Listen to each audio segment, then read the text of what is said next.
Magandang buhay sa ating lahat dito sa Kuya Agustin Stories.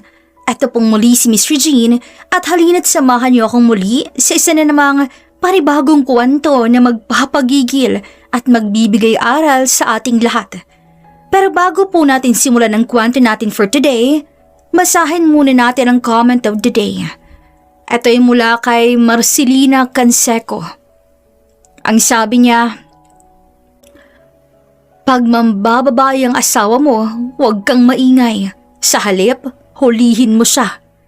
Walang taong aamin sa kanyang kasalanan. Kailangang hulihin mo sakto." Relate po ako dyan, naranasan ko yan. May kutob ako sa asawa ko noon. Sinundan ko siya hanggang sa madaling araw para makita ko kung sinong kinahuhumalingan niya. Sinundan ko siya at naabutan ko siya sa may paradahan, naghihintay. Pinanood ko lamang ang mister ko. Kita kong magkahawak kamay sila na sumakay ng jeep. Sumakay din po ako ng jeep. Nagkunwari akong nagpunta sa palengke ng madaling araw, pero hindi ko siya kinumpronta, kundi umalis ako. Iiwanan ko na sana siya, kaya lang kasakasamaang palad na laman ng magulang ko. Hindi ako pinayagang umalis, alang-alang sa mga bata. Grabe no, ang sakit pero ang tapang din po ninyo. Pero totoo yan, minsan hindi sapat ang hinala. Kailangan mo talagang makita ang katotohanan para matauhan ka. At syempre, ikaw na nakikinig ngayon, mag-comment lamang po kayo mamaya sa pagtatapos ng ating bagong kwento. Ready na ba kayo? Kung ready na kayo, simulan na po natin ang kwentuhan. Pinahiya, ipinagpalit at pinagtaksilan niya. Yan ang iniwan kay Katrina ng lalaking minahal niya at ang sarili ng kapatid. Ngunit hindi siya nanatiling biktima. Sa isang planong puno ng panilin lang, winasak niyang pamilyang sumira sa kanya at sa katuluyang nawala. Pagbalik niya makalipas ang mga taon, ibang Katrina na ang haharap sa lahat. Mas maganda, mas matapang at hindi na kayang tapakan. Ngunit sa pagbabalik niya, may isang lihim na magpapabago sa lahat. Dahil ang lalaking ginamit niya noon, matagal na palang nagmamahal sa kanya. Sakit kapalit ng sakit. Dusa kapalit ng dusa. Ano nga bang magagawa ng galit ni Katrina? Ngunit hanggang saan siya dadalhin ng galit na matagal niyang kinimkim? Ang pangit niya, ang daming tigyawat. Ang taba at mukhang losyang, parang baboy na marami ng biik. Kung anong deskripsyon at pangungutya ng mga tao sa kanya, ay ganun din ang nakikita niya sa kanyang sarili. Dahil doon, halos hindi niya na matingnan ang sariling refleksyon sa salamin. Maraming pere, kaya titiisin ko na lang. Kahit na naiinis ako sa pagmumukha niya kung minsan. Ay, ang pangit talaga. Sa katawan na nga lang bumawi, mataba pa. Halos madurog ang puso ni Katrina nang marinig ang boses ng fiancé niya. Ngunit sa kabila ng lahat, tiniis ni Katrina lahat ng trato sa kanya ni June. "Nakausap ko si Mama." Panimula ni Katrina habang kumakain sila sa hapag, kaharap ang ama, madrasta at stepsister niya. "Galit pa rin ba ang mommy mo?" "Oo nga, balak niya pa rin bang bawiin ang bahay na to?" Singit ng madrasta ng babae. "Katrina, baka naman kasi sinisiraan mo kami sa mommy mo, kaya ayaw pang iwan ang bahay sa daddy mo. Naku, nagkapatawaran na sila. May pamilya na ang mommy mo. Ganun din si Tito. At saka sana maintindihan din ng ina mo na Muslim si Tito. Normal lang na magkaroon ng second wife." Uwi ka ng kanyang stepsister. Ayon sa tradisyon, kapag kayang buhayin ng lalaking mga asawa niya. Napasingap naman ang ama ni Katrina. "Abay, binubuhay ko naman kayo ah." Galit na sigaw ng ama ng babae. Ang totoo, nakikitira lamang ang ama niya at kabit nito sa bahay na iniwan sa kanya ng kanyang ina. Samantala, ang mga anak ng mga madrasta niya ay anak nito sa una rin niyang asawa. Kaya sa madaling salita, hindi niya kadugo ang mga to. Natigil ang pag-uusap ng lahat nang biglang dumating si Anthony. Nakakatandang kapatid ng stepsister niya. Tumagal ang tinginan nilang dalawa bago naunang napaiwas ng tingin sa kanya. Anak, kumain ka na. Kumain na po ako sa trabaho ko. Maliligo lang po ako rito at matutulog sa bodega. Si Anton lang ang bukod tanging kakaiba sa pamilya. Lahat ng luho at kinakain nito ay galing sa kanyang trabaho. Hindi rin siya natutulog sa bahay niya at nagtitiis lamang sa bodega. Naranasan mo na bang magkagusto si stepbrother mo? Iyon ang nararamdaman ni Katrina noon kay Anton. Ngunit dahil sa sistema nila, iwiniksi niya ang pag-iisip na yun hanggang sa makilala niya si June. Sabi ko na sa iyo anak, di ba? Dito ka na lamang sa akin. Mommy, hindi ko maiiwan dito si June. Ayaw niyang sumama sa akin. Mas gusto niya raw dito. At isa pa, isang buwan nilang ikakasal na kaming dalawa. Teka, bakit ayaw umalis ng asawa mo riyan? Ay, alam mo, pakiramdam ko talaga may babae ang mapapangasawa mo, Katrina. Hindi nga nagpapaalam sa akin na mag-propose siya. Hindi naman siguro, Mommy. Naku, ewan ko sa'yo, Katrina. Nagtitiis ka pa talaga sa lalaking yan? Sa tuwing tatawag si Katrina sa kaning ina, hindi talaga lumalampas sa puntong umaabot sa ganunong usapan nilang dalawa. Lumipas ang ilang araw, naisipan ng babaeng maglakad-lakad sa gubat upang magmuni-muni. Nagpaalam kasing asawa niya na may pupuntahan daw to sa kabilang bayan. Ngunit nagulat siya nang marinig ang isang pamilyar na boses. June, baka mahuli tayo rito ni Katrina. Hindi yan.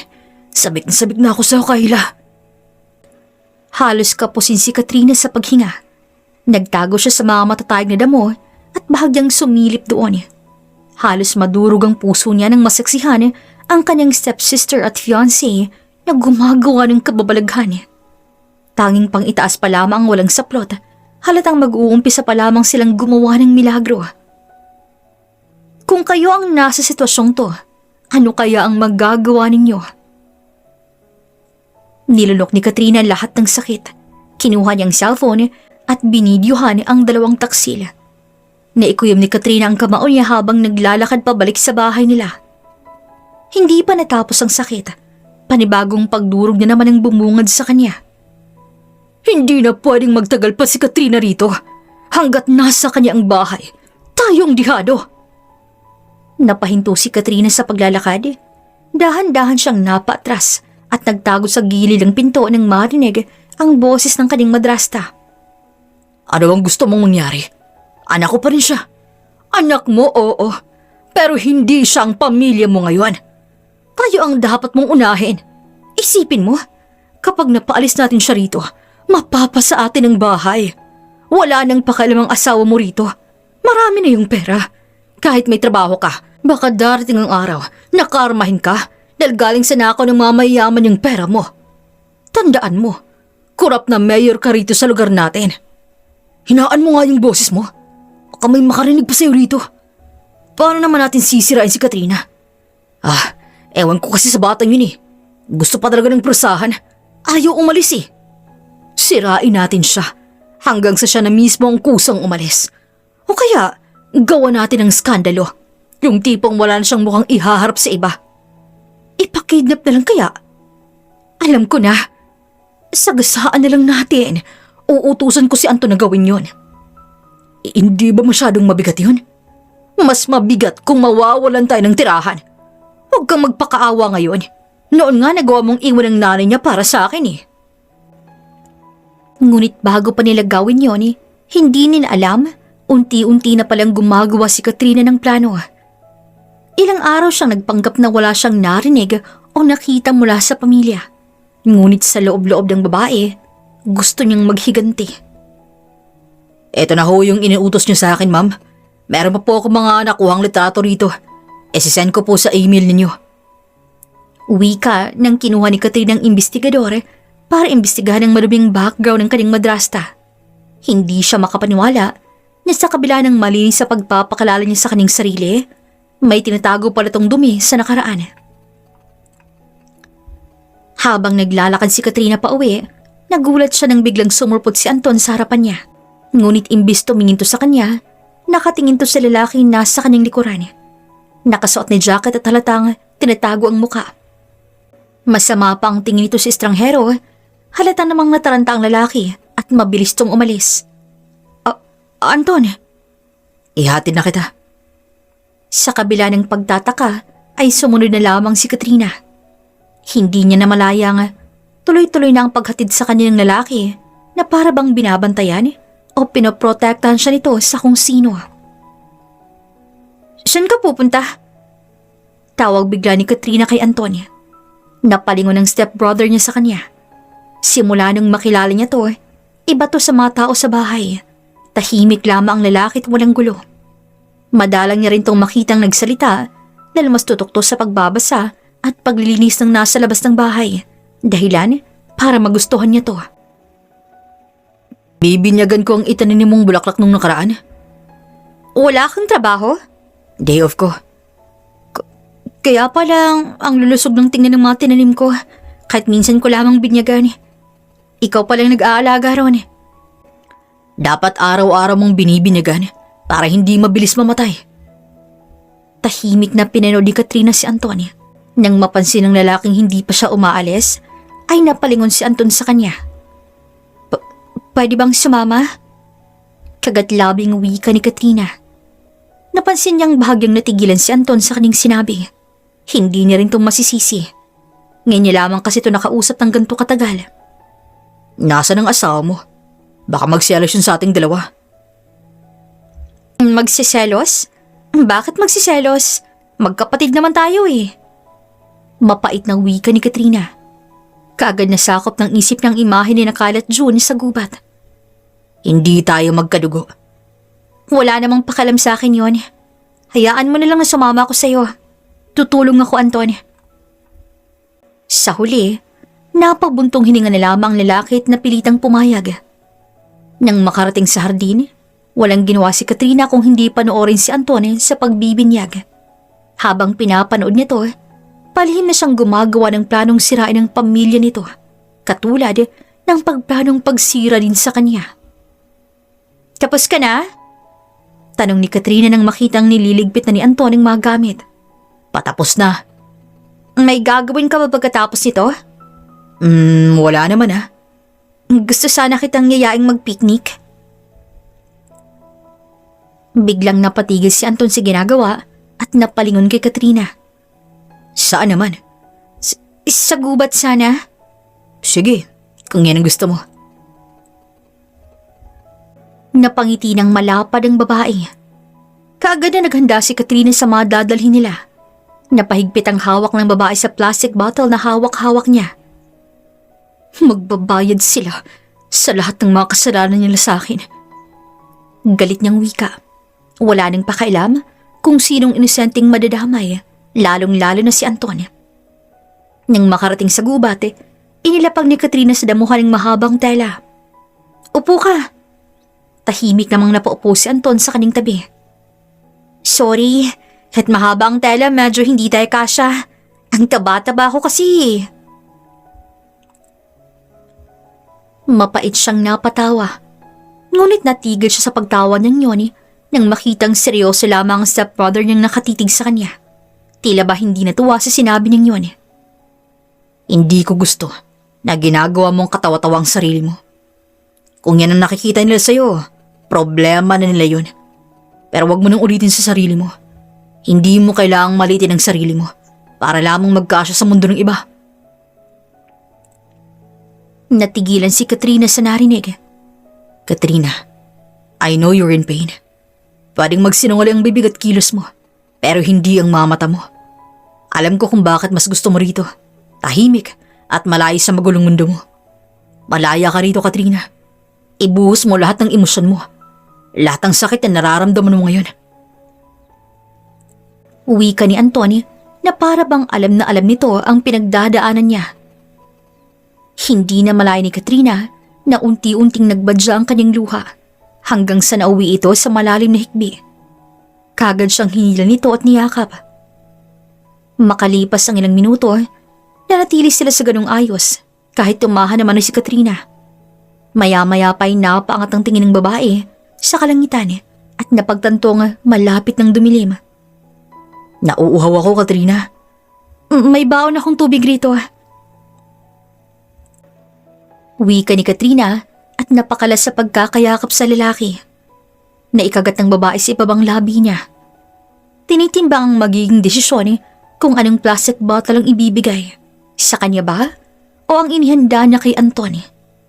Sa huli, mas pinili ni Katrina ang ituloy ang plano niya. Kahit panaramdam niya nang unti-unti na siyang kinakatok ng kanyang konsensya. Ito, Salamat. wika ni Anton at agad yung ininom.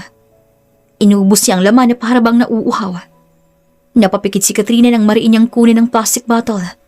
Maya-maya pa'y napansin niya ang unti-unting pagpikit ng lalaki sa kanyang mga mata hanggang sa nawalan to ng malay. Sorry, Anton. Sorry kung nadamay ka pa. Wika ni Katrina habang pinagmamasan ng lalaking nakapikit. Mabilis namang hinubad ng babae ang lahat ng saplot ni Anton. Maya-maya pa'y sinunod niya ang sa kanya at tumabi rito. Pinakiramdaman niya ang paligid. Alam niyang sa gantong oras ay may daraang tao sa banda nila. Napapikit si Katrina. Nagkunwaring tulog habang niyakap si Anton. Hindi naman siya nabigo dahil maya-maya pa'y nakarinig siya ng yapak. Kasunod noon ay ang pagsinghap ng kung sino. Mahabagin! Sina Anton at Katrina ito Bakit wala silang mga saplot? Naku, may ichichismis na naman ako nito. Nang makaalis ang matanda, saka lamang napadilat si Katrina. Alam niyang mabilis ang chismis. Hindi pa aabot sa isang oras, makakarating ng impormasyon sa buong bayan. Isa na rin sa rason dahil sikat ang pamilya nila sa bayang ito. Nang makaalis ang tao, kaagad bumangon si Katrina. Kinuha niyang cellphone niya at in-upload sa lahat ng social media ang video ng asawa at stepsister niya. Maya-maya pa'y tinawagan niyang kanyang ina. Kailangan ko ng tulong mo, Mommy. Oh, bakit anak? Anong nangyari? May problema ba? Tama ka. May babae nga si June. At hindi lang kung sinong babae yon, kundi ang stepsister kong si Kyla. At hindi lang yun, Mommy. May plano sila dalit ang asawa niya. Gusto nila akong sirain para makuha ang mansyon. Mga walang hiya sila. Kaya gusto ko po silang unahan bago pa nila ako masira. Alam kong hindi malinis ang trabaho ni Daddy. Matagal ko nang napapansin at minamanmanan yun. May mga tinatago siyang transaksyon. Tulungan mo po akong hanapan ng pwedeng maging dahilan para masirang reputasyon niya bilang isang mayor, Mommy.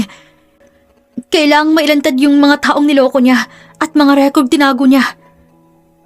Gagamitin mo ang kapangyarihan mo, Mommy. Ang mga koneksyon mo rito.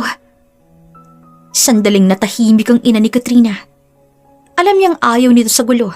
Maging siya rin naman. Pero buo na ang loob ng babae na maghiganti. Sige anak, ano pa? At ang asawa po ni Daddy, Mommy. May mga files po akong nakuha rito. May tinatago po siyang baho. Nagtatrabaho siya noon sa isang club at binibenta ang sariling katawan. Pero sinasabi niya po sa mga taong malinis po siya. Ikakalat ko po ang files at mga litrato sa social media ko. Pero magpapatulong po ako sa connection mo para mas mabilis kumalat po yun. Sa lakas ang kapit ng ina niya sa koneksyon, mabilis ang naging pangyayari. Iniwan ni Katrina si Anton sa gubat at bumalik sa malaking mansyon. Pati rin po ba yung mga gamit ni Sir Anton ay ilalabas din po, ma'am? Tanong ng kasambahay kay Katrina habang inilalabas lahat ang gamit ng pamilya niya para palayasin. Iwan niyo ang kay Anton. Ang kay Anton lang. Ang sa inyo po, ma'am. Ilagay niyo lahat sa maleta ko. Pakitawag na rin ang driver ko para masundo ako rito mamaya. Aalis po kayo, ma'am? Oo, pero bago yun, may kailangan akong tapusin rito. Kailan ka po babalik, ma'am? Hindi ako sigurado kung makakabalik ba ako sa impyernong lugar na to. Balik ni Katrina ang wag munang umalis. Gusto niyang makita muna sa mismong mata niya kung paano mawasak ang mga taong kinamumuhian sa mismong harapan niya. Pwede ba? Huwag mo muna akong kausapin ngayon. Mahal, fake lahat ng yun. Hindi totoo yun. Napangisi si Katrina habang nakikinig sa argumento ng madrasat ang kanyang ama. Halatang di siya napansin dahil sa init ng tensyon sa pagitan nila. Fake? Paano naging fake yun, ha? Kalat na sa buong bahay ng katauhan mo. Pinagchichismisan ka nila roon.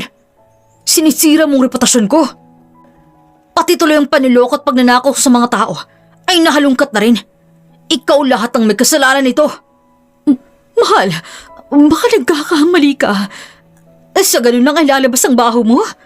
Napaka-imposible. Leche, alam nga namang sinong kakalat nito. Tayo lang naman ang nakakaalam. Kung hindi dahil dyan sa kabuyan mo noon at sikreto mo, hindi sana ako ang nasa atensyon ng mga tao ngayon. Nagkanda-leche-leche na ngayon ang buhay ko nito. Simula ngayon, ayaw na kitang makita dito. Ano? Mahal, ano ba? Huwag kang magpadalos-dalos. Nakakahiya kayo. Pati ang anak mo si Kyla. Kinabit yung fiancé ng anak ko. Ano? Kalat na sa social media ang kababuyan nilang dalawa ni June. Pati na rin yung si Anton. Samot-saring chismis ang kumalat dahil may nakakita sa anak ko at sa kanya na hubad sa gubat. Di siguro inakit lamang ng anak mo. Anong inakit? Maraming nagsasabi na pinikot ng anak ko. At sa tingin mo ba papatulan ni Anton ang pangit at mataba mong anak? Abay, ewan ko rin sa anak mong si Anton. Wala na akong pakialam kung anong totoo. Punyeta, sira-sira ng buhay ko dahil sa inyo. Lumabas na kayo rito. Paano yung plano nating dalawa? Punyetang plano yan. Mas nauna pa tayong lumubog kaysa kay Katrina eh. Hindi kaya si Katrina lahat ang may gawa nito? Baka plinano niya to. Baka...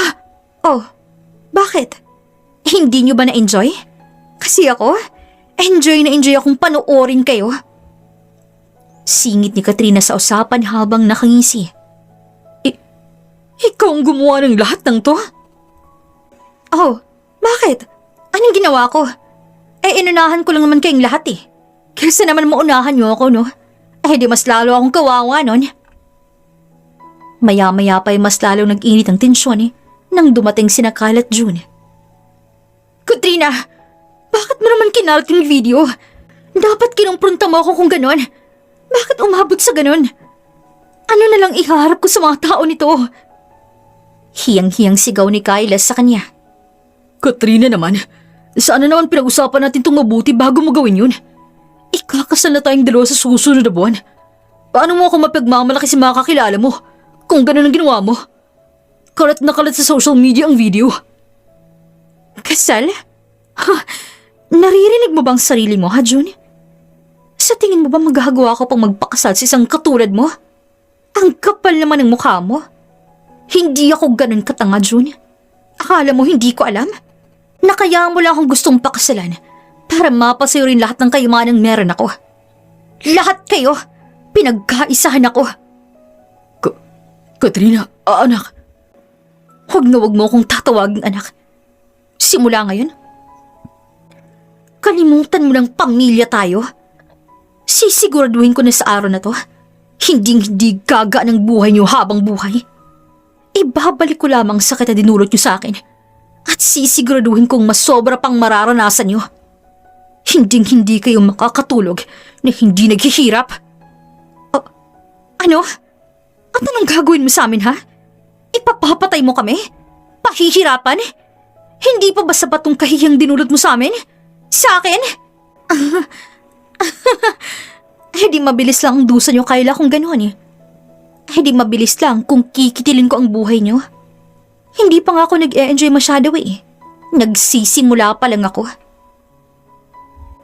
Dahil sa labi sa panggigigil ng stepsister niya, akmang sasabunutan sana siya nito nang biglang humarang ang hindi inaasahan ni Katrina ang dumating. Nanlaki ang mga mata ng babae sa gulat habang nakatingin kay Anton. Sinusubukang itago siya sa likuran nito. Tama na! Masyado nang masakit ang pinagdaanan ni Katrina sa atin. Bigyan naman natin siya ng katahimikan. Alam niyong kasalanan niyo ang lahat ng to kung bakit umabot sa ganito. Napasingap ang babae sa gulat. Inaasahan niya ang galit ni Anton dahil ginamit niya to para maghiganti. Ngunit taliwas ang nangyari. Imbis na kontrahin siya, kinampihan pa siya nito. Kuya, Nababaliw ka na ba? Pinagtatanggol mo pa talagang babaeng yan? Mas kinangkampihan mo pa siya kaysa sa aming pamilya mo? Natapon na po sa labas lahat ng mga gamit nila, ma'am. Singit ng katulong sa usapan niya. Nanlaki ang mamata ng lahat. Halos takbuhin nila ang labas ng gate sa sinabi ng kasambahay. Anong ibig sabihin nito, anak? Simple lang. Pinapalayas ko na kayo. Teka, bakit nilalagay sa truck ang mga gamit? Ibigay niyo sa amin yan. Hindi naman sa inyo yun eh. Lahat ng luhot gamit na meron kayo. Hindi nararapat sa inyo. Dahil galing naman sa nakaw niyo sa mga tao rito yon. Katrina, huwag mong sabihin, ikaw ang dahilan ng pagsira ng reputasyon ko. Matagal lang sira ang reputasyong meron ka, Dad. Sira na yun sa araw na ninakaw mo ang pera na dapat sa bayan. Ngayon, nararapat lamang na alam nila kung gaano ka kasahol. Hindi nagtagal, dumating ang mga kapulisan para hulihin ang kanyang ama. Dahil na rin sa tulong ng koneksyon ng ina ni Katrina, napabilis ang warrant sa ama. Katrina, anak, baka pwede natin itong pag-usapan. Katrina, maawa ka naman. Hindi kami mabubuhay sa ganoon.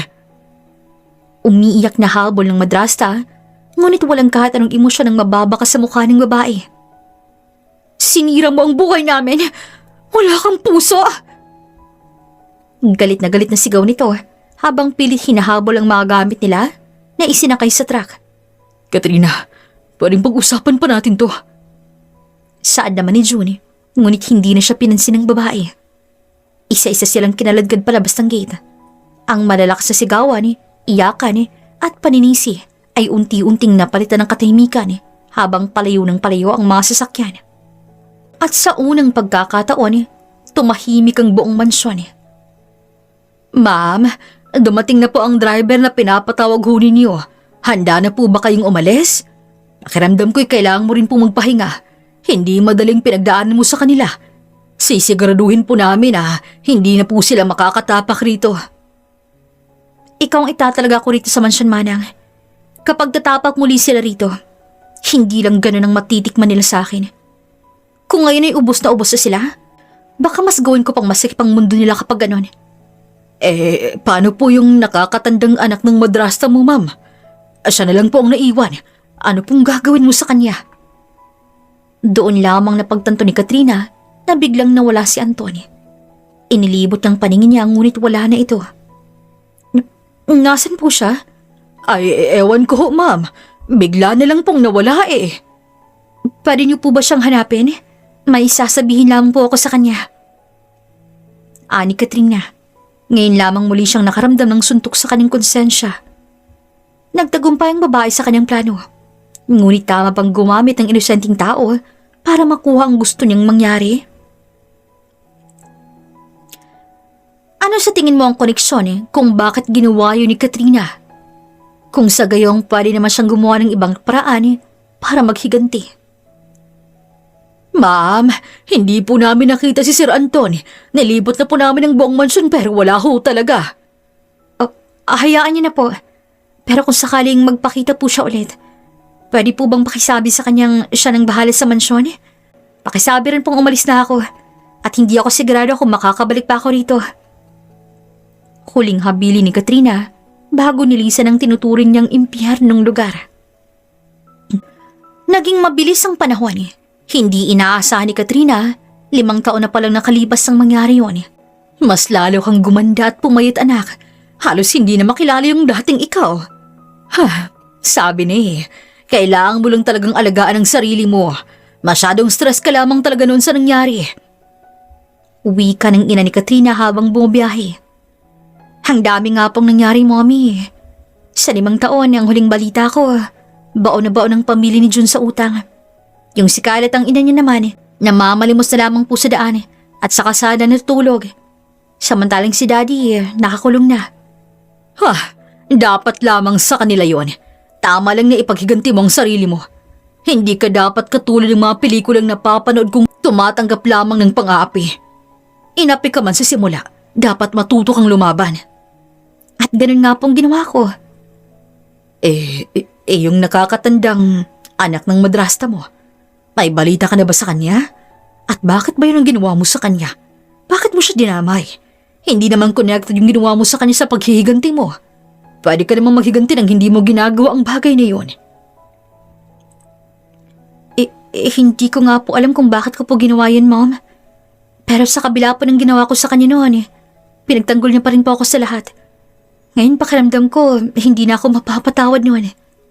Sa tingin mo ba ay magkikita pa kayo noon? Nandun pa rin ba siya sa mansyon? Hindi ko alam, Mommy. Tanging nasabi ni Katrina habang ang mamatay na katuon sa bintana ng kotse. Ang sasakyan ay patungo sa mansyon nila. Ano kaya ang palagay niyong mangyayari kapag magkita-kitang muli ang lahat? Sa inyong palagay, galit ba si Anton kay Katrina? Nararapat lamang bang magalit si Anton kay Katrina? Nang makarating sa malaking mansyon, hindi maiwasan ng babaeng maalala ang 5 taong nakalipas. In fairness, alagang-alaga pa rin itong loob ng mansyon ha? Makikitang medyo luma ng mga gamit, pero ang linis pa rin. Puna ng ina ni Katrina nang mapansing wala man lamang alikabok na makikita. Matagal nang patay yung tagapangalaga ng mansyon na to, Mommy. Sinong naglilinis dito? Baka yung makakilala mo. Maging siya'y hindi sigurado sa kaning sagot. Nang makarating si Katrina sa kwarto niya, ganoon pa rin ang ayos tulad noon. Walang nagbago sa pwesto at mukhang alagang-alaga to. Hindi nagtagal, naisipan ni Katrinang magpaalam sa ina para mamasyal. Grabe rin yung pinagdaanan ni Katrina noon, no? Anak ng Muslim at kurap niyang ama. Grabe, pinagplanuhan pa siyang pagtangkaan noon. Totoo yan. Isa rin ako sa binayaran ng madrasa niya para saksakin sana ng kutsilyo si Katrina noon. Napilitan ako noon kasi kailangan ko ng pera. Kaso hindi ko natuloy kasi biglang pasulpot-sulpot yung panganay na anak niya. Sino? Si Anton ba yun? Oo, siya nga yun. Ang chismis. Nakita raw sina Katrina at Anton sa gubat na hubot-hubad. Sa lahat ng nakalit ni Katrina na chismis, yun lang ang nakakuha ng atensyon niya. Hoy, hindi naman ganun daw nangyari. Ayon sa iba, pinagsamantala ni Anton si Katrina. Ay, hindi na ako magtataka. Dati pa lamang pansin ko ng kakaibang tingin niya kay Katrina. Paano niya naman pagnanasaan si Katrina? Nakita mo bang mukha nun? Pangit at matabang bata iyon. Ay, mabutit nakabawi sa pagiging mabait. Kaso, napigtis sa sigurong pasensya, kaya naghiganti sa mananakit sa kanya. Ano na kayang nangyari sa magulong pamilyang iyon, ano? Ang tahimik ng mansyon. Nakakatakot. Walang pumapasok doon kahit wala ng tao. Kasi sabi ng iba, gabi-gabi may naririnig silang kalabog mula sa loob. Kung minsan pa nga yung dumaraan doon, naaaninag nila na may parang may nakatanaw sa loob ng kung sino. Minsan naman biglang aandar ang ilaw at papatay. Ay naku, Diyos ko mahabagin. Grabe na talagang nangyayari. Yung fiancé ni Katrina naghirap. Yung madrasta niya, naging palaboy-laboy na lamang rito sa daan. Yung papa naman niya, namatay na lamang sa kulungan. Samantaling yung stepsister niya hindi na nakita. Maging si Katrina, hindi alam kung nasaan. Samot-saring chismis ang kumalat at iba-ibang kwento nang nanirinig ni Katrina mula sa kanila. Merong kulang, sobra, o minsan malayo pa sa kwento. Sa bawat kwentong naririnig natin, sigurado ba tayong totoo yun? O baka isa lang tayong bahagi ng kasinungalingan? Nakaranas ka rin bang machismis ng ibang tao? Naisipan ni Katrinang pumasyal sa gubat hanggang sa nakarating siya sa isang malinis na ilog. Bumilis ang tibok ng puso ng babae nang makitang pamilyar na lalaki na naliligo roon. Biglang nagtamang paningin nilang dalawa ni Anton. Anton? You know my name? Gulat na tanong ng lalaki. Natigilan si Katrina. Ngayon lamang niya naalala na malaki na palang pinagbago ng kanyang anyo. Dahilan para hindi siya nito makilala. Bago ka lang ba rito? Naliligaw ka ba? Nakalimutan ko yung daan. Tanging nasabi ni Katrina kahit hindi naman yun yung totoo. Ganun ba? Gusto mo bang ihatid kita? Sandali lang suotin ko lang tong damit ko. Wika ng lalaki at umahon sa tubig. No, it's okay. Hindi naman ako nagmamadaling umalis. Mabuti na nga rin nakita kita. At least, may maghahatid sa akin mamaya. Nagbabakasyon ka lang ba rito? Pamilyar kasi sa akin ang boses mo eh. Talaga? Medyo magkahawig lang kayo. Pero parang imposible man yatang iisa kayo. Bakit? Pangit ba? Mas maganda ba ako sa kanya? Wala namang pangit ang ginawa ng Diyos eh. Pero ang mga tao, iba-iba ang pananaw nila. Maraming pumupuna sa imperfeksyon niya. Pero sa akin, yung imperfeksyon na yun, yan ang mas lalong nagpaganda sa kanya. Yung babaeng yun hindi siya yung tipong mapapaliw ka agad sa itsura. Pero kapag nakilala mo siya, doon mo marirealize na may mga taong mas nagiging maganda habang nakikilala mo. Bumilis ang puso ni Katrina sa narinig. Sino bang babaeng yan? Kuryosong tanong ng babae. Nagdududa kung siya nga bang tinutukoy talaga nito. May kinuha si Anton mula sa kanyang bag. Iniabot niya kay Katrina ang cellphone. Kaagad na bumungad sa babae ang wallpaper nito. Walang iba kung hindi siya. Nung mataba pa siya at halos hindi niya matingnan ang sarili niya sa salamin. Ayos ka lang ba? Nagtatakang tanong ni Anton nang makitang pagbabadya ng luha niya. Kilala ko ang babaeng to Narinig mo rin palang kuro-kuro tungkol sa kanya? Yung issue tungkol sa inyo. Iyon ba? Alin dun? Masyado kasing marami. Keso, pinikot raw niya ako o niloloko namin ng asawa niya. Sabi naman ng iba, ginawa niya yun para magselos ang asawa niya. O hindi kaya pinagsamantalahan ko raw siya. At yun lang ang hindi ko matanggap na kasinungalingan. Kasi hindi ko kayang gawin sa kanya yun. Ano ba talagang totoo kung ganun? Ang totoo, wala siyang kasalanan sa lahat. Biktima lamang siya ng pamilya ko. Kaya naiintindihan ko siya. At para sa akin, nararapat lamang ginawa niya yun. I deeply care for her. Pasensya na, masyado ba ako naging madaldal? Katid na kita, pauwi na rin naman ako eh. Maraming gustong itanong si Katrina rito kung bakit hindi pa to umaalis sa lugar nila o kung saan to nakatira ngayon. Ngunit mas pinili niya munang itikom ang kaning bibig at mas piniling itago munang totoong katauhan niya.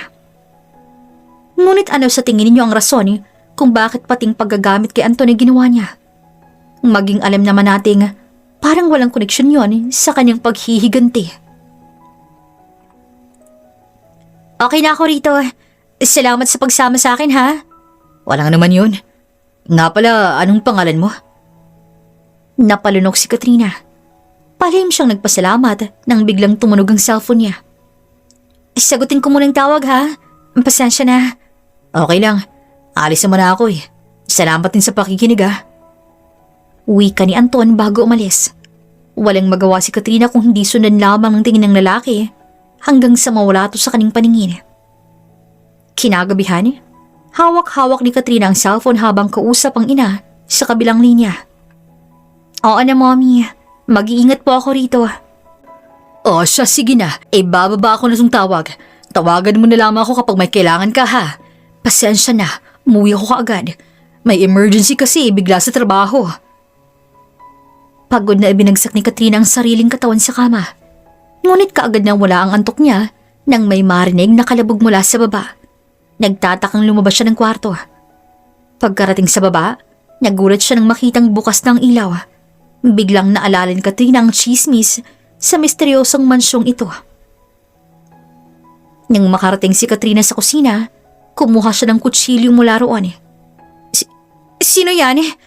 May tao ba rito? Sino ka? Napaigda ng babae nang marinig ang pamilyar na boses sa kanyang likuran. Nang lingunin niya to, nadatnan niya si Anton na walang saplot pang itaas. Tanging tapis lamang nakatakip sang pag-ibaba nito. Kapansin-pansin pa ang pagtulo ng tubig sa buhok nito. Anton! Ikaw? Paano mo nalaman ang pangalan ko? At bakit ka nandito? Naliligaw ka pa rin ba? Tanong ni Anton na hanggang ngayon ay hindi pa rin napagtanto na si Katrina ang kanyang kaharap. Hindi mo talaga ako kilala?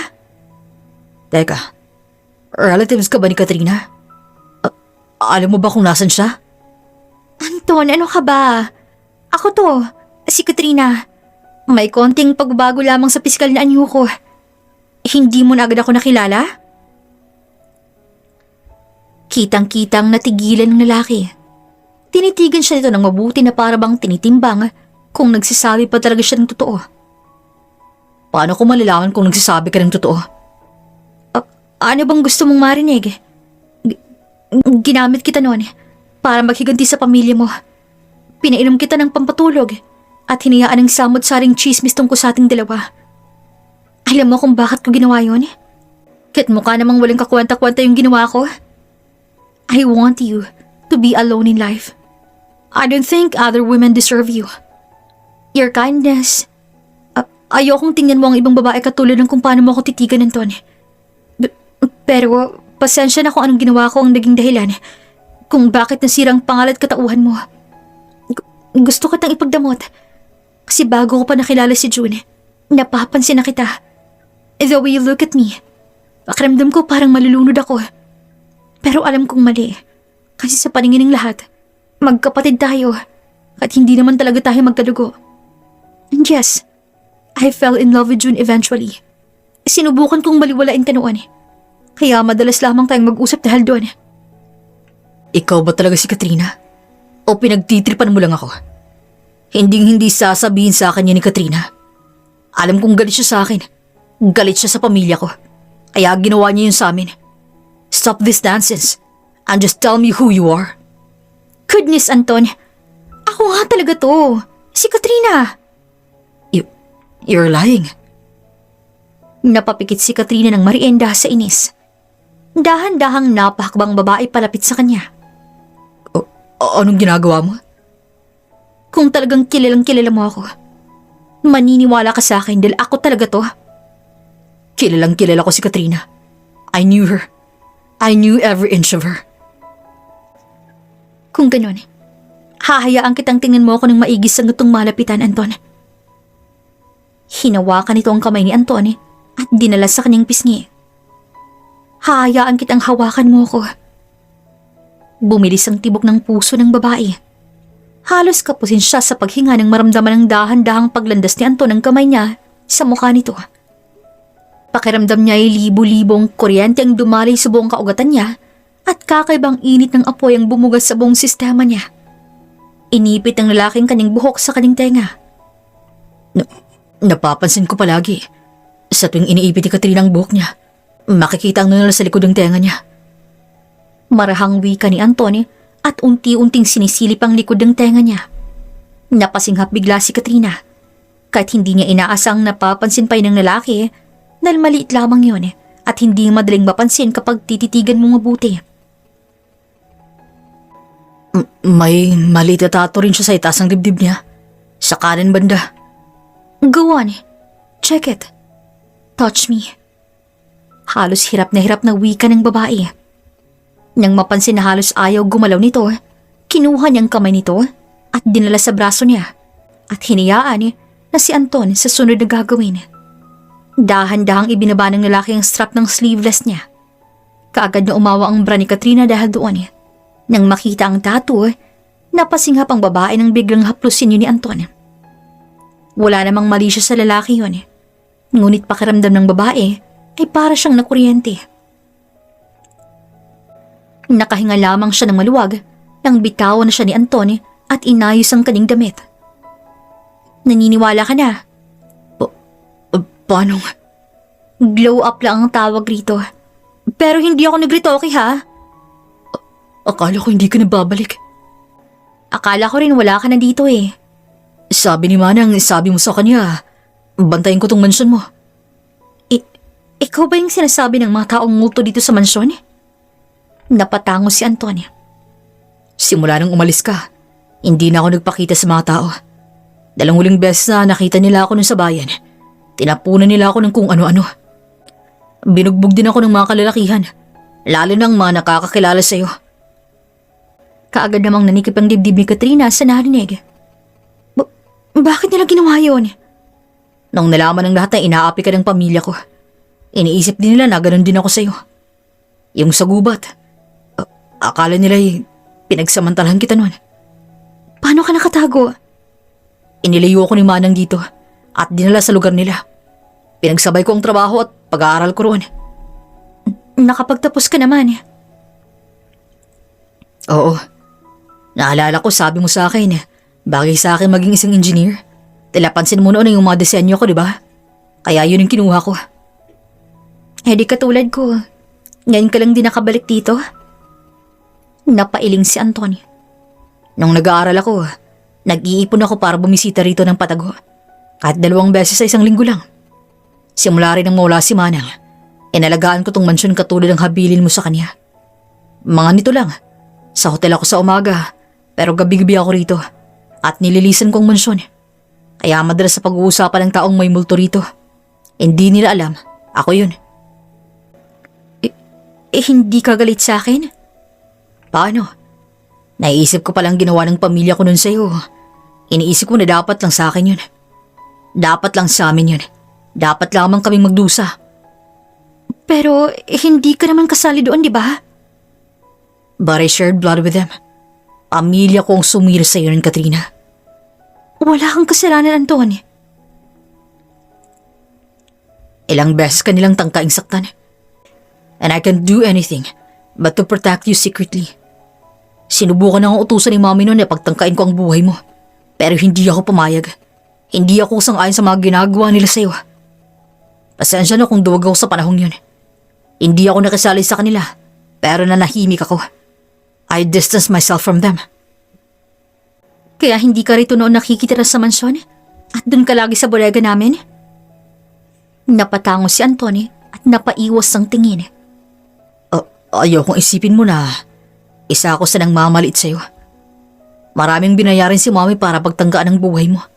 Pero hindi nila nagagawa yun dahil pasulpot-sulpot ako sa harapan nila. Kung minsan dinodoble ko ang bayad sa kanila para lamang huwag ka nilang galawin. At saan ka naman kumukuha ng pera? Nagtatrabaho ako, Katrina. Pasensya na, yun lamang ang kaya kong gawin ng mga panahong yun. Pero masaya ako nung nakapaghiganti ka sa kanila. At ngayon, mas lalong masaya ako dahil nahanap mo ng sarili mo. Nahanap mo ng kaligayahan mo. At wala na akong mahihiling pa ron. Salamat. Hindi ka galit? Susubukan kong linisin ang pangalan mo. Hayaan mo na yun, Katrina. Baka pagkakaguluhan ka na naman. Nararapat lang na magkaroon ka ng payapat tahimik na buhay. Ikaw? Wala akong pakialam sa sasabihin ng iba. Masaya na akong masaya ka, Katrina. Mas lalong naging payapa ang isip ko.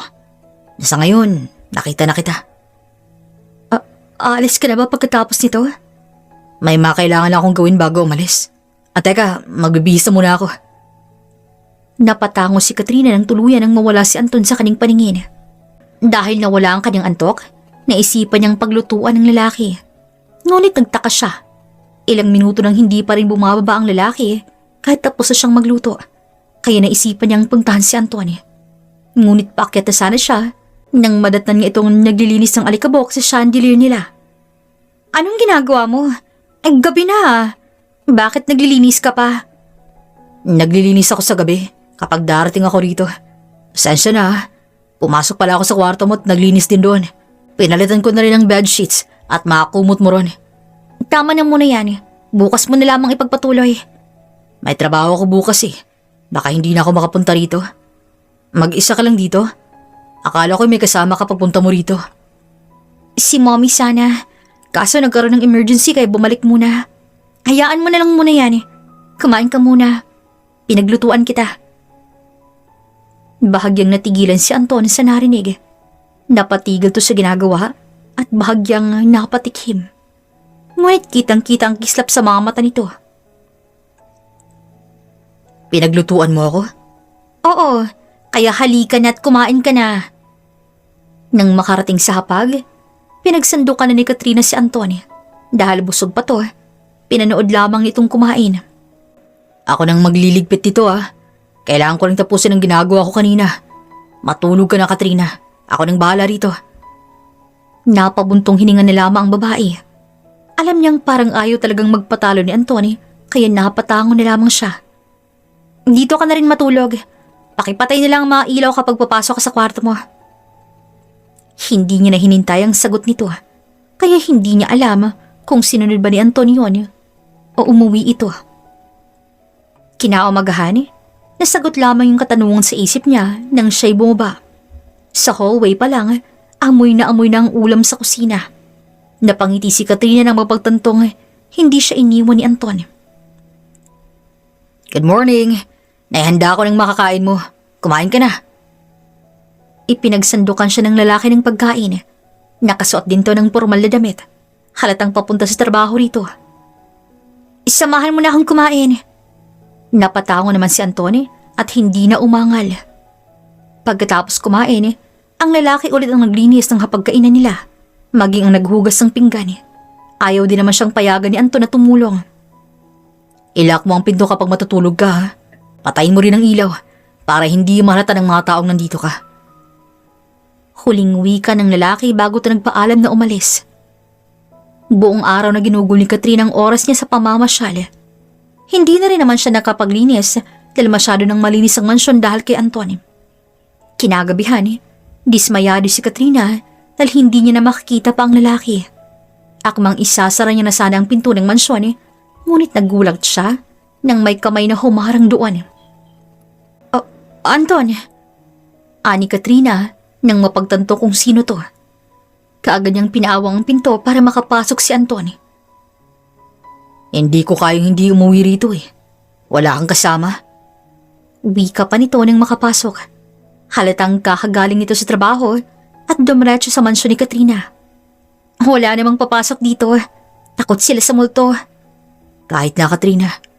Hindi natin alam kung anong takbo ng isip ng mga tao. Paano kung baka maisipan nilang magnakaw at madatnan ka nila rito? Sabi mo naman 'di ba na ilako ang pinto. Kaya ilalako na sana kanina.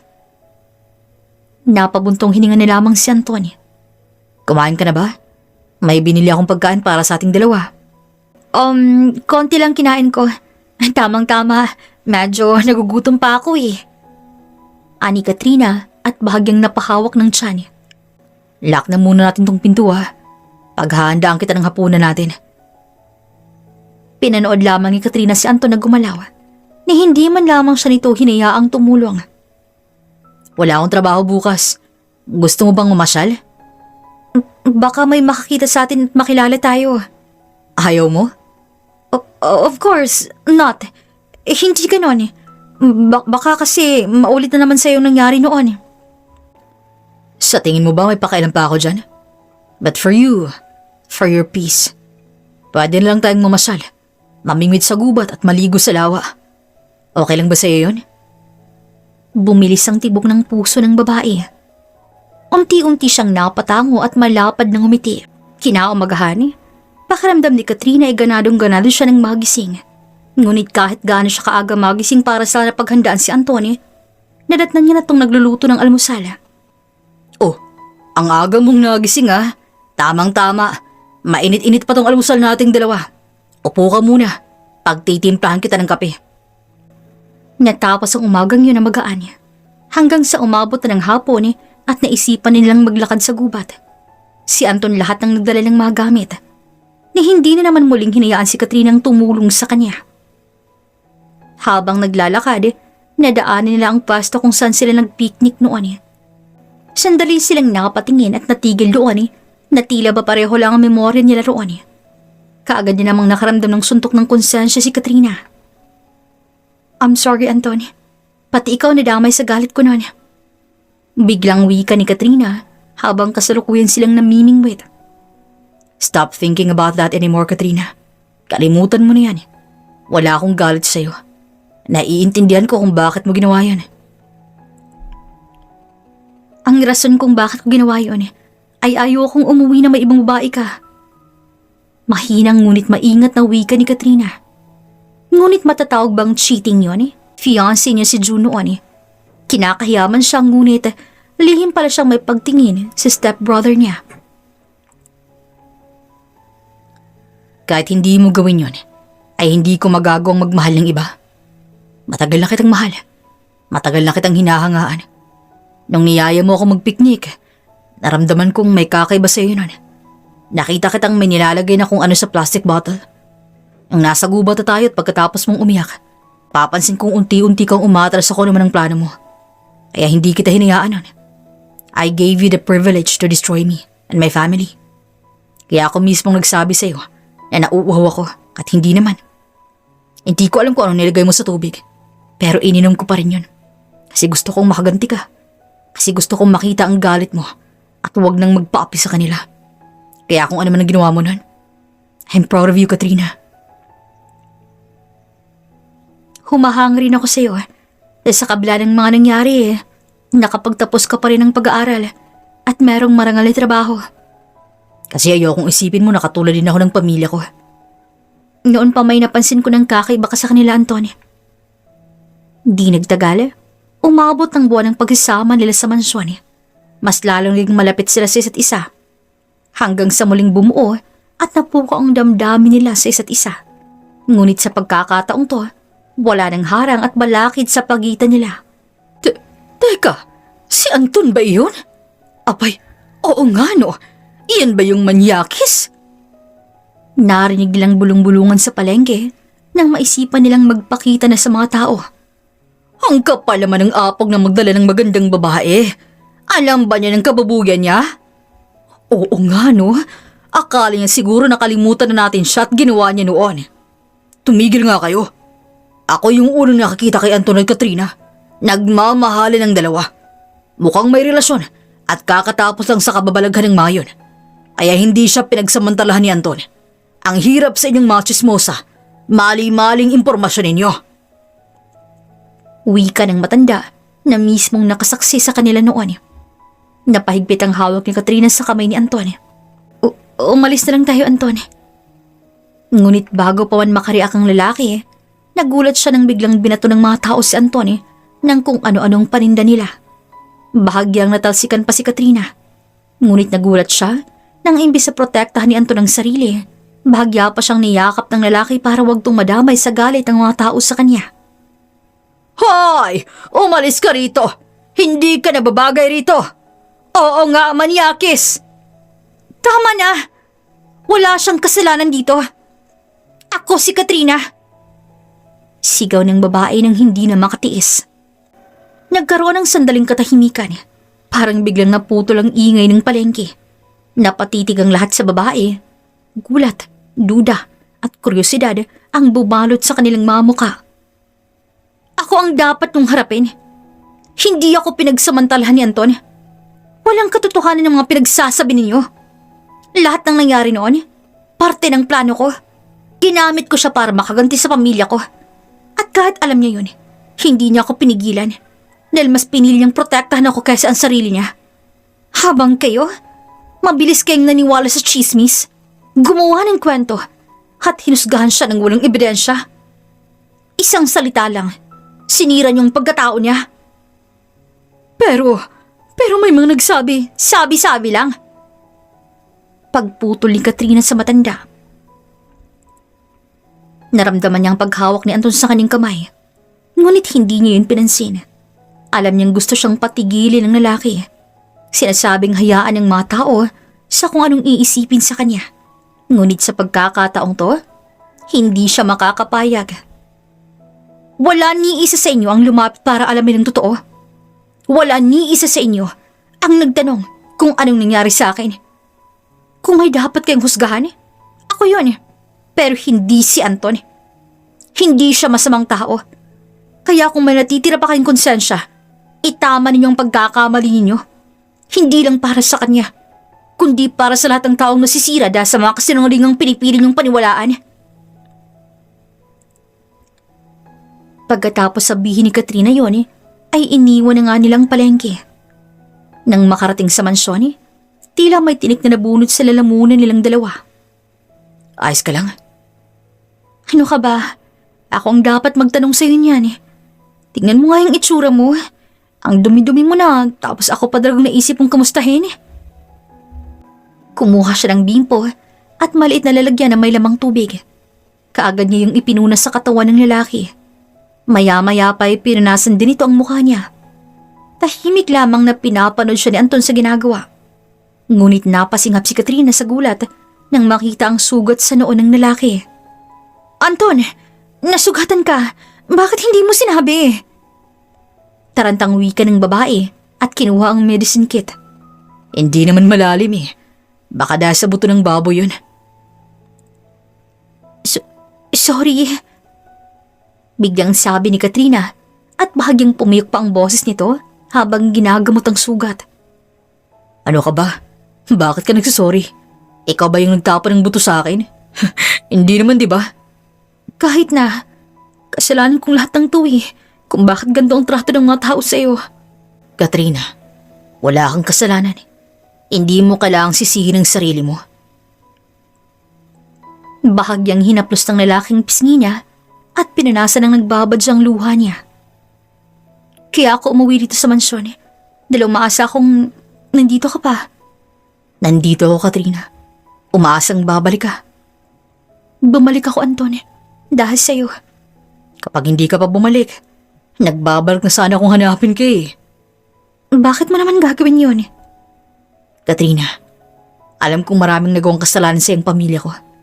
At alam kong kahit anong gawin ko, hindi sapat para mabura lahat ng sakit na dinulot nila sa'yo. Pero kung may isang bagay man akong sigurado, hindi ako katulad nila at hindi kita sasaktan kahit kailan. Matagal na kitang minamahal, Katrina. Hindi lang bilang stepsister ko noon, kundi higit pa ron. Kahit nung panahong galit ka sa mundo, kahit nung ginagamit mo ako, hindi nagbago yun. Hindi ko hinihinging kalimutan mo ang lahat. Hindi ko rin hinihinging patawarin mo agad ako o ang pamilya ko. Pero sana bigyan mo ako ng pagkakataon. Hindi para itamang nakaraan, kundi para bumuo ng panibago kasama ka. Katrina, pwede ba kitang ligawan? Pwede ba kitang mahalin sa paraang nararapat sa'yo? Imbis na sumagot ng babae, napayakap siya kay Anton at bahagyang siniksik ang mukha sa leeg nito. Kahit wag mo na akong ligawan, Anton. Umabot pang ilang buwan nagkaroon ng buhay ang mansyon. Nawala na ang kuro-kuro na tungkol sa multo. Unti-unting humupa ang chismis tungkol sa nakaraan. Kung meron man, mas pinili ng magkasintahang isa walang bahala na lamang yon. Tapos na tayo sa shopping. Saan mo naman gustong pumunta? Tanong ni Anton kay Katrina habang nagmamaneho to ng sasakyan. Umuwi na tayo. Napagod na ako kakapasyal natin Kung anong gusto ng girlfriend ko, susundin ko. Biro pa ni Anton sa kanya. Napairap na lamang ang babae, ngunit palihim din namang kinilig sa nobyo. Habang nagmamaneho ang lalaki ng sasakyan, nagulat sila nang makita ang babaeng tumatakbo. Katrina, kumapit ka! Mabilis siyang sigaw habang madiing inapakan ng preno. Anton! Napasigaw si Katrina. Isang malakas sa kalabog ang umalingaw-ngaw. Tumilapon ang babae sa unahan ng sasakyan. Anton, nasagasaan natin siya. Bumaba tayo. Bilis! Nang makababa, nadatnan nila ang babaeng nakahandusay sa kalsada, duguan at halos hindi na gumagalaw. Ngunit bahagyang natigilan ng babae nang mamukhaan kung sino yon. Anton, ang mommy mo yan. Nanghihinang wika ni Katrina. Buhatin mo. Dalhin natin sa ospital. Utos ng babae nang makitang tulala lamang si Anton habang nakatingin sa ina. Kaagad naman siyang sinunod nito. Ramdam na ramdam ni Katrina ang pagbilis ng tibok ng puso niya. Masyadong malakas ang impact ng pagkakabangga sa ina ni Anton. At kahit galit siya rito, hindi niya pa rin masikmurang may mangyaring masama sa dating madrasta niya. Nang makarating ng ospital, kaagad na inasikaso ang ginang. Dok, kamusta pong lagay ng nanay ko? Kritikal ang kondisyon niya. 50-50 ang laban niya.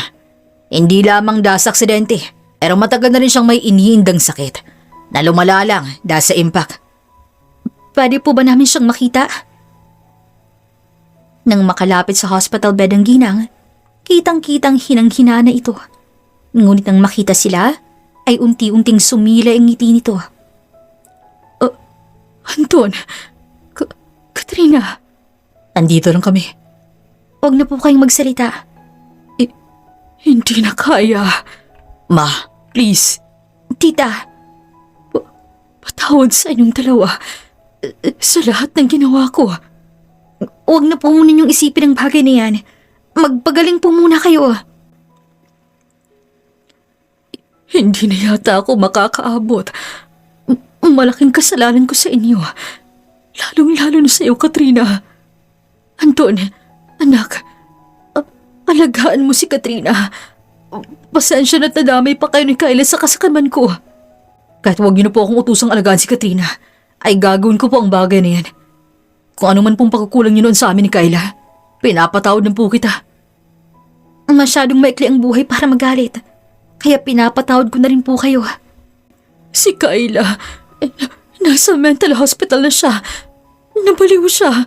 Wala akong dapat sisihin kundi ang sarili ko. Akong nagdala sa kanya roon dahil sa pagiging pabaya kong ina.